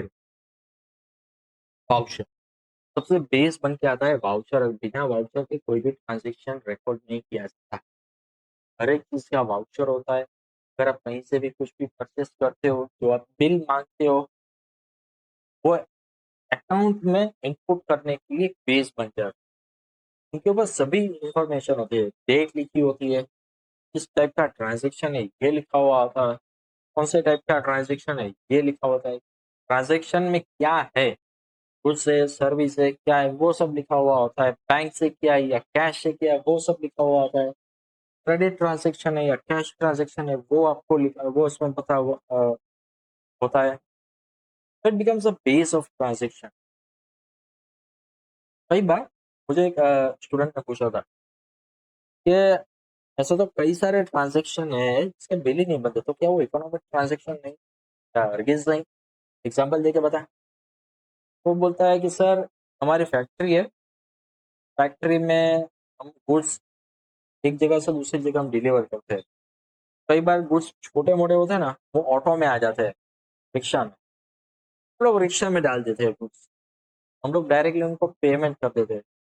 तो आप मुझे ये बताओ कि वैसे ट्रांजेक्शन का ऑटो वाला बिल तो नहीं देगा, तो ये वाला जो मैंने पे किया ऑटो वाले को, तो ये बुक्स ऑफ अकाउंट्स में नहीं आएगा ना, जैसा करके मुझे। तो मैंने आपका सॉल्यूशन देते हुए कहा है, कई बार ऐसे ट्रांजेक्शन होते हैं जिनके कोई एविडेंस नहीं होते, जिनका कोई वाउचर नहीं होता। ट्रांजेक्शन हुआ है वो बात पक्की है, मगर उनका कोई रिसिप्ट, पेमेंट या तो वैसा कुछ पता नहीं चलता। क्यों? Depending on the scale of the business ऐसा होता है दोस्तों।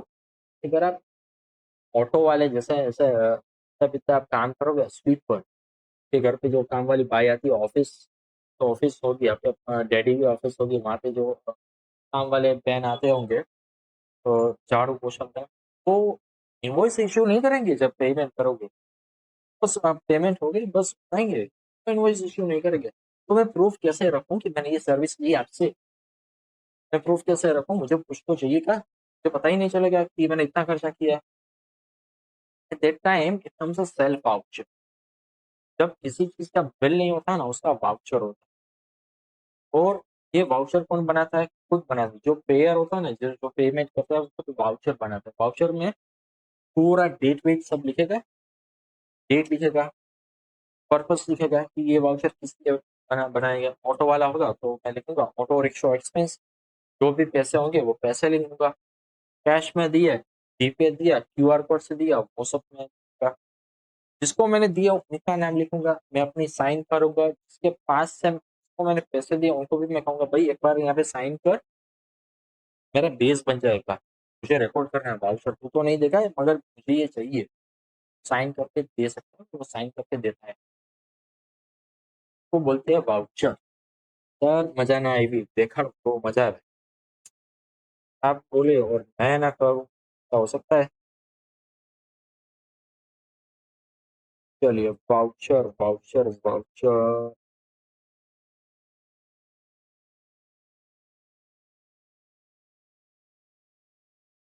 ये रहा वाउचर।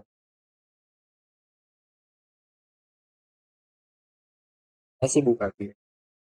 मैंने नेट अभी ऑफ रखा है, ऑन करूंगा तो वो ग्लिच आ जाएंगे, इसलिए मैं ऑफ से आप कोशिश कर लीजिए पढ़ने की। मैंने यहाँ पे आपके लिए पहले से ही खोल कर रखा था। नेट मैंने डिस्कनेक्ट कर दिया, चला गया। देखिए ये वाला कौन सा? हाँ चलिए, वाउचर ये खुल गया। यहाँ पे देखो क्या क्या है। फॉर्म नेम है, वाउचर है, नंबर है, डेट है, डेबिट क्रेडिट, देखा सब प्रैक्टिकल चीज जो भी हमने पढ़ी सब यहाँ पे है। Approved by signature, receiver signature, जिसने ये पैसे लिए होंगे उसका सिग्नेचर है। यहाँ पे टोटल अमाउंट करके लिखा हुआ है, सब कुछ चीजें यहाँ पे आ जाती है। ये बन के आता है वाउचर। एक बार ये वाउचर क्रिएट हो गया तब हमारी तब आता है next step, that is identification of a transaction. सबसे पहले वाउचर या इनको इकट्ठा करेंगे, फाइल अप करेंगे, इनकी फाइल बनवाएंगे हम। देखिए ऐसी फाइल्स बन जाती है, सारे वाउचर वो भी एक्सपेंस आ जाएगा। तो कुछ फाइल बन जाती है, उसके बाद हम आइडेंटिफाई करेंगे कि ये कौन से प्रकार का ये ट्रांजेक्शन है, whether it leads to a purchase, whether it leads to a, whether it leads to an expense, whether it leads to an income, ये एसेट के है या लायबिलिटीज के है। सबसे पहले ये हम डिफाइन करें कि इकोनॉमिक है या नॉन इकोनॉमिक है, उसके बाद ये सब कुछ होगा। उसके बाद जर्नल, ये एक बार ट्रांजेक्शन हमने आइडेंटिफाई कर लिया, फिर हमको उसको लिखेंगे जर्नल में। जर्नल में लिखेंगे क्या करेंगे, तो फिर ट्रांजेक्शन हम बुक्स में हम लिखेंगे। बुक्स में लिख लिया, सर अब क्या होगा? अभी बुक्स में हम क्लासीफाई करेंगे। देखिए transaction recorded in a journal और subsidiary books are classified through posting in a ledger. In a ledger, it is managed a transaction of that count available at one place. इसका ledger posting करेंगे। Ledger posting क्या है मैं बाद में समझाऊंगा। ये सब कुछ मैं अभी अभी समझा बैठूंगा ना, ये फाइनल अकाउंट हमारी आती आती दूसरी बुक आ जाएगी। ट्रायल बैलेंस तक फर्स्ट पार्ट में है, के बाद दूसरे पार्ट में। लेजर हम सीखेंगे chapter number I think 8। Trial balance and adjustment comes on 9th chapter और somewhat like that. The big transaction हम तो लेजर या तो सब्सिडियरी बुक्स में लिखेंगे, हम लेजर पोस्टिंग करेंगे। हर एक अकाउंट की जो पर्टिकुलर अकाउंट्स है ना उसमें हम डालेंगे और एक सही फिट हम बिठाएंगे। देयर आफ्टर सारे के सारे अकाउंट्स बन जाएंगे तो उसका एक समरी हम करेंगे।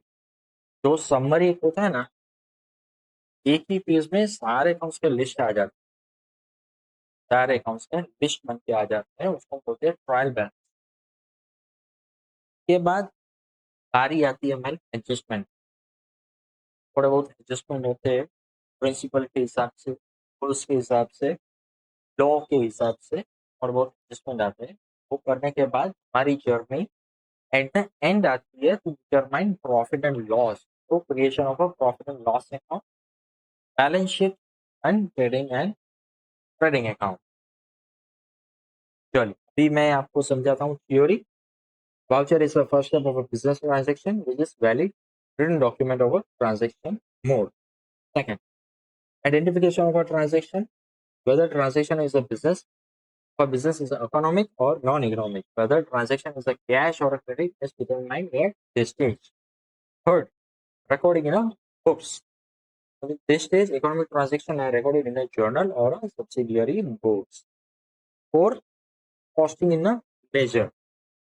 Transaction recorded in a journal or subsidiary books are classified in true, posting in a ledger. Is managed the transaction of that account can be availed at the one place. Fifth, in trial balance, all the balance of accounts disclosed in a fourth stage are disclosed. In trial balance, all balances of account disclosed in a fourth stage are disclosed here. It is prior stage of a preparation of a final accounts. Prior stage. Fifth, final step. Annual accounts. Annual accounts are prepared on the basis of a trial balance and adjustment, where trading account, profit and loss account, and a balance sheet are paid. Chapter completed. Chapter हो गया complete. तो पहले हमने क्या पढ़ा? सबसे पहले हमने पढ़े अकाउंटिंग की डेफिनेशन पढ़ी थी, अकाउंटिंग के characteristics, advantages, limitations, qualitative characteristics पढ़ी थी, यूज पढ़ लिए थे, क्या क्या यूज आते हैं, कौन कौन यूज करता है ये भी पढ़ लिया था, ऑब्जेक्टिव्स भी पढ़ लिए थे। सेकंड पार्ट में हमने टर्मिनोलॉजीज, 42 टर्मिनोलॉजीज, टर्मिनोलॉजीज होने के बाद हमने पढ़ा कौन कौन से टाइप के अकाउंटिंग होते हैं, dual account, dual method of accounting, market and this basic नाम। ड्यूअल मेथड ऑफ अकाउंटिंग में कितने बेस होते हैं वो हमने सीखे, अकाउंटिंग की प्रोसेस क्या है वो हमने सीखे। मेरी रिक्वेस्ट होगी आप सबसे कि आप एक बार वापस से ये पूरा का पूरा चैप्टर गो थ्रू कीजिएगा, समझिएगा। पूरा का पूरा टेक्स्ट बुक मैंने क्लियर कट एक्सप्लेन कर दिया है। मैं अभी आपको टाइम देने जा रहा हूँ, ये सब आप कॉपी कर लीजिएगा।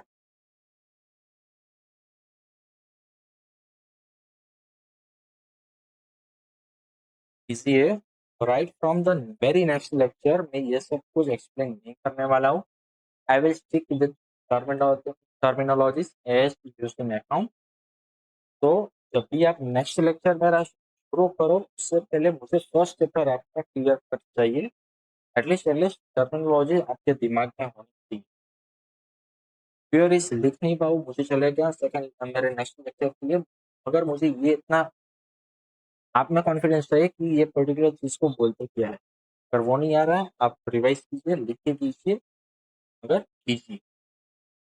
चलिए अभी आप कॉपी कर लीजिए सारे के सारे नोट्स। अगर आप मेरी बुक नोट्स नहीं लिखेंगे और परचेज करना है बुक डायरेक्टली, टाइम बचाना चाहते हैं जो कि बचाना भी सही है, तो आप मेरे नीचे गए लिंक का इस्तेमाल कीजिए। आप डायरेक्टली मुझे मेल कर सकते हैं बुक्स रिगार्डिंग, जैसे कि सेकंड लेक्चर में मैंने आपको बताया था वही प्रोसेस आप फॉलो कीजिए। तो अमेजोन से आप डायरेक्टली आप मंगवा सकते हैं। चलिए मुझे पोस्ट करेंगे और आप देखेंगे। अगर किसी को समझ में नहीं आ रहा आप वापस से मेरा वीडियो रिवाइंड कीजिए, देखिए कहाँ पे नहीं आ रहा है। जब तक यहाँ पे हमने लास्ट तक आए जितने भी डाउट थे स्टूडेंट, नॉर्मल स्टूडेंट हो जाते। फिर भी कोई डाउट आ रहा हो पूछिएगा, बेझिझक लिखिए, पॉज कीजिएगा मुझे।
अगले सेशन में चैप्टर नंबर 2 के साथ एक नए प्रैक्टिकल अप्रोच की तरफ हम बढ़ेंगे। ये थोड़ा सा थ्योरी सा था, थोड़ा सा आपको बोधगम्य किया होगा सब्जेक्ट प्रैक्टिकल सब्जेक्ट क्या कैसे से करें, थोड़ा सा आपको लगा होगा कि ये सारा थियरी है, but it is much more important to make the smooth processing of understanding of the later chapter. इसके लिए ये थोड़ा सा आपको करना पड़ेगा। नेक्स्ट चैप्टर से थ्योरीज का पार्ट कम होता जाएगा, प्रैक्टिकल का पार्ट ज़्यादा होता जाएगा। यहाँ पे अभी हमारा ऑलमोस्ट 95% थ्योरीज था। नेक्स्ट चैप्टर में सिर्फ 20 to 25% थियोरी होगा और rest of the things will be practical. तो मिलते हैं अगले चैप्टर में, तक के लिए have a good day, take care and study well.